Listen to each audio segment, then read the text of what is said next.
Yemen में एक शख्स की हत्या के मामले में मौत की सजा पाई केरल की नर्स निम्सा पेरिया के लिए उम्मीद की नई किरणें दिखने लगी हैं। निम्सा को 16 जुलाई को मौत की सजा दी जाने वाली थी, हालांकि आखिरी वक्त में इसे टाल दिया गया। यमन के हौती प्रशासन के इस फैसले के पीछे भारत सरकार की हालिया कूटनीतिक कोशिशों को बड़ा कारण माना जा रहा है। सरकार ने पीड़ित परिवार और निम्सा परिवार के बीच समझौता कराने के लिए अतिरिक्त समय मांगा था, ताकि ब्लड मनी के तहत शरिया कानून के अनुसार माफी मिल सके। भारत सरकार की तरफ से शुरुआत से इस मामले में सभी तरह की मदद दिए जा रहे हैं, लेकिन यमन की कूटनीतिक स्थिति को देखते हुए एक बेहद संवेदनशील मामला बन चुका है। सूत्रों के मुताबिक भारतीय अधिकारी लगातार यमन के जेल प्रशासन और अभियोजन विभाग में संपर्क बने हुए थे। इन्हीं कोशिशों का नतीजा है कि सजाए मौत को अस्थायी रूप से टाल दिया गया है। सुप्रीम कोर्ट में उठी भी थी आवाज। निम्सा पेरिया को बचाने का मामला सुप्रीम कोर्ट में भी उठा था। सोमवार को इस मामले की सुनवाई के दौरान भारत सरकार ने सुप्रीम कोर्ट को बताया था कि वह इस मामले में हर संभव कदम उठा रही है। अटॉर्नी जनरल आर वेक्टर ने अदालत में कहा था कि यमन कूटनीति के रूप में मान्यता प्राप्त देश नहीं है। हम उस सीमा तक जा चुके हैं जितना भारत सरकार कर सकती है।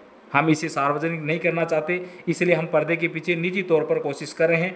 निम्सा को मौत से बचाने के लिए समाज सेवी सैमुअल जे रोम भास्कर ने यमन से बातचीत प्रक्रिया में मुख्य भूमिका निभाई। उन्होंने यमन सरकार, प्रधानमंत्री नरेंद्र मोदी और हमारे गृह मंत्री जी अमित शाह और विदेश मंत्रालय को बहुत बहुत धन्यवाद दिया गया निम्सा की मौत को बचाने के लिए। समाज सेवी सैमुअल जे रोम भास्कर ने यमन में बातचीत की प्रक्रिया में मुख्य भूमिका निभा रहे हैं। उन्होंने यमन सरकार, प्रधानमंत्री नरेंद्र मोदी, गृह मंत्री अमित शाह और विदेश मंत्रालय को धन्यवाद दिया। वहीं केरल के मुस्लिम धर्मगुरु जो कदापुरम अबू बंकर मुसलिया ने हस्तक्षेप किया। उन्होंने यमन के एक प्रमुख सूफी विधान में पीड़ित परिवार से बातचीत कर माफी दिलाने की कोशिश करने की अपील की। पूरा मामला क्या है ये बताने के है। केरल के पलक्कड़ के रहने वाले निम्सा पेरिया पेशे से नर्स हैं और 2008 में नौकरी के लिए यमन गई हुई थी। उन्होंने 2011 केरल के निवासी टॉमी थॉमस से शादी की।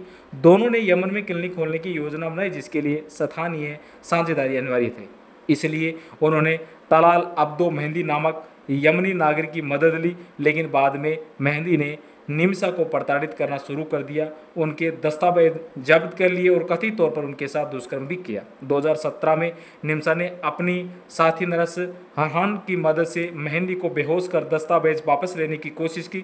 बेंदा डोज देने के कारण मेहंदी की मौत हो गई। घबराकर दोनों ने मेहंदी का शव काटकर पानी की टंकी में फेंक दिया। हालांकि उन्हें गिरफ्तार कर लिया गया और 2018 में यमन की अदालत ने मौत की सजा सुनाई निमिषा को, जिस यमन की सुप्रीम कोर्ट और राष्ट्रपति वसाद अली अलम बरकरार रखा। बेटी को बचाने में जुटी मां किस तरीके से आगे बढ़ी वो बताने जा रहा हूं। निमिषा की मां प्रेमा कुमारी पिछले साल से अमन में डटी हुई है। उन्होंने कहा, मैंने पिछले महीने जेल में अपनी बेटी से मुलाकात की। वो बहुत कुछ सह रही है लेकिन कुछ नहीं सह सकती। अब आगे क्या होने वाला है, अब उम्मीद यह की जा रही है अगर कि ब्लड मनी समझौता हो गया तो शरिया कानून के तहत निम्सा को माफ़ी मिल सकती है। इसके लिए निम्सा परिवार और भारत सरकार दोनों कूटनीतिक और सामुदायिक प्रयासों में लगे हुए हैं। फिलहाल उनकी मौत की सज़ा टाल दी गई है, लेकिन अंतिम फैसला तलाल मेहंदी और परिवार के सहमति और स्थानीय अदालतों पर निर्भर करेगा। ये आज की न्यूज़ यानी 17 जुलाई। निम्सा पेरिया आखिरकार वक्त में सजाए मौत से बच चुकी है। धन्यवाद।